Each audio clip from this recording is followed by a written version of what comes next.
Hey Sagittarius, and welcome to your mid-January 2025 reading. I'm so happy to have you here.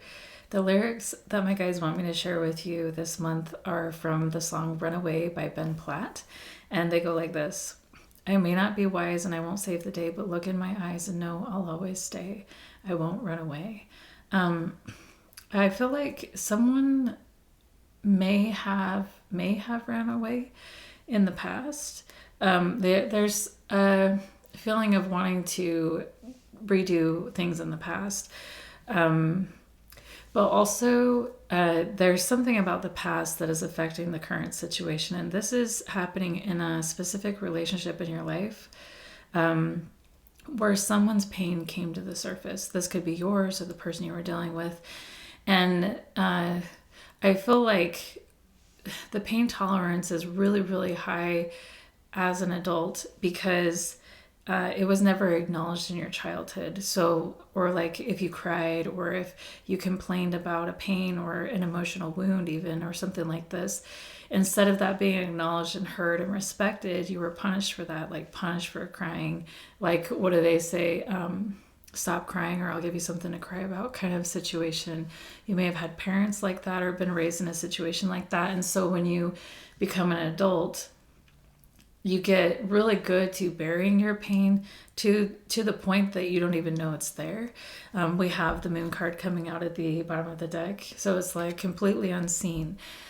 And I feel like that may be the environment you were raised in. And so it's like safer and easier to hide the pain and numb the pain than it is to acknowledge it. And I don't know if someone expressed pain and they were ran away from or like rejected or left alone. Like, or maybe this just might be you and you, Sagittarius. Like, are you allowing yourself to sit with your own pain? It could be that as well. This could be between you and someone else, or it could just be between you and you. Tarot is interesting like that.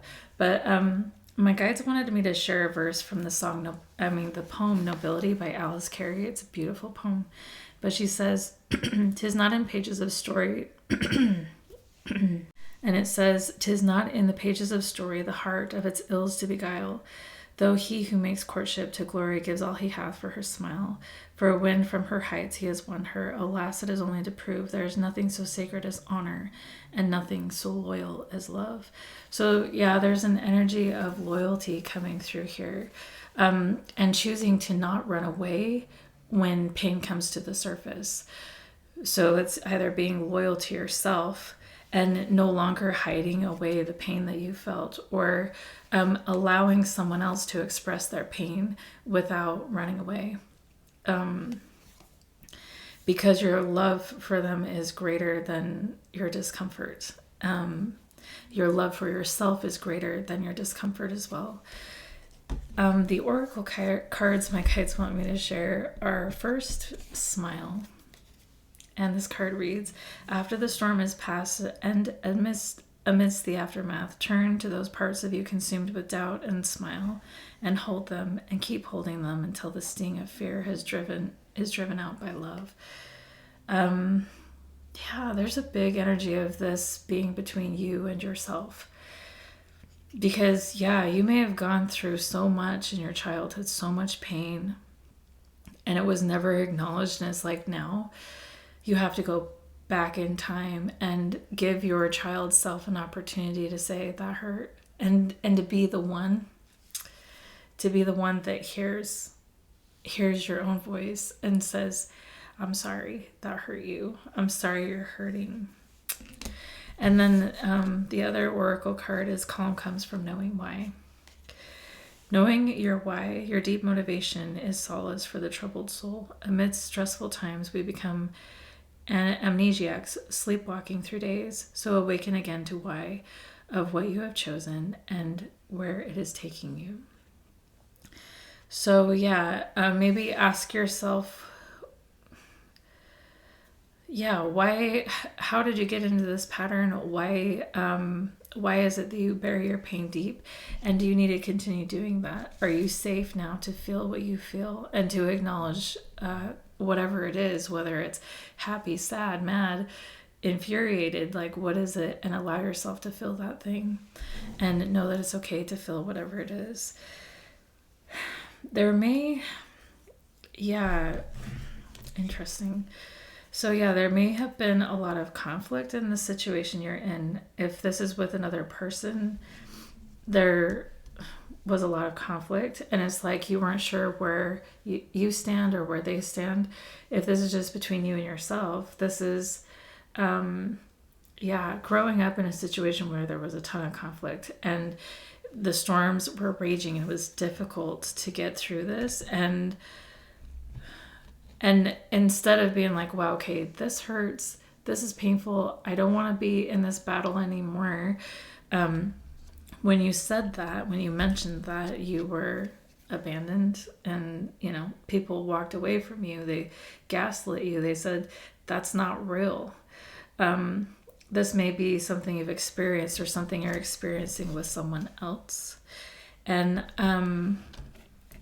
I feel like if you're dealing with this situation with someone else, as they have walked away and have gotten space for themselves, they've gained some clarity about what happened here. And they're like, wow, I can see now that you were in a lot of pain and I didn't see that before. I didn't know. And they may even be wanting to send you a message. They regret walking away from you. They regret abandoning you when you needed them most. And they're wanting to really come back in and let you know that they're not going to run away this time. The Knight of Pentacles is someone who's extremely loyal and loving and committed. So that could be an energy that's coming through as well. There's someone here that's wanting to come in and apologize, because you might not be talking to this person right now, but they're wanting to bring this back together, whether it be romantic, family, friendship. They're wanting to bring this back together and offer some sort of healing is what they want to do, because they're wanting to change what happened in the past, because they can see now that you were in a lot of pain, but they didn't see it. And it's not because they didn't want to, it's because their pain was never acknowledged, and they have a lot of trauma that was never acknowledged. So when you're talking about your trauma, when you're talking about what's hurting you, they're like, what's wrong with you? We don't talk about our trauma. We don't work through stuff. You just bury it and keep it moving. Yeah, you just bury it and keep it moving and pretend like everything's fine. Could you just paint a rainbow in your sky and, pretend like there's not clouds everywhere, I feel like there's some toxic positivity coming in here as well. Someone may have done that to you, and it may have hurt really bad, because it was like, no, I'm hurting, and they couldn't hear you. And right now they're wanting to, they're seeing it now, and they're wanting to come back and bring healing, because they can see how strong you've been through what you've been through. They can see how much strength it required to get you to the other side of where you are. And I feel like this person's really regretting the past. They see things differently now, and they want to heal this situation with you. So if they do come back around to do that, know that the only reason this person disregarded your pain is because they've been disregarding their own for probably their whole life. And honestly, you acknowledging your pain and working through your pain, even letting them know that you're working through your pain, it's really good for them to see that and to see your example of that, because it's going to invite this person to do the same, to heal their own trauma as well. And so that is the message that's coming through for you mid-January, Sagittarius. I hope this was helpful, and we'll talk to you next time.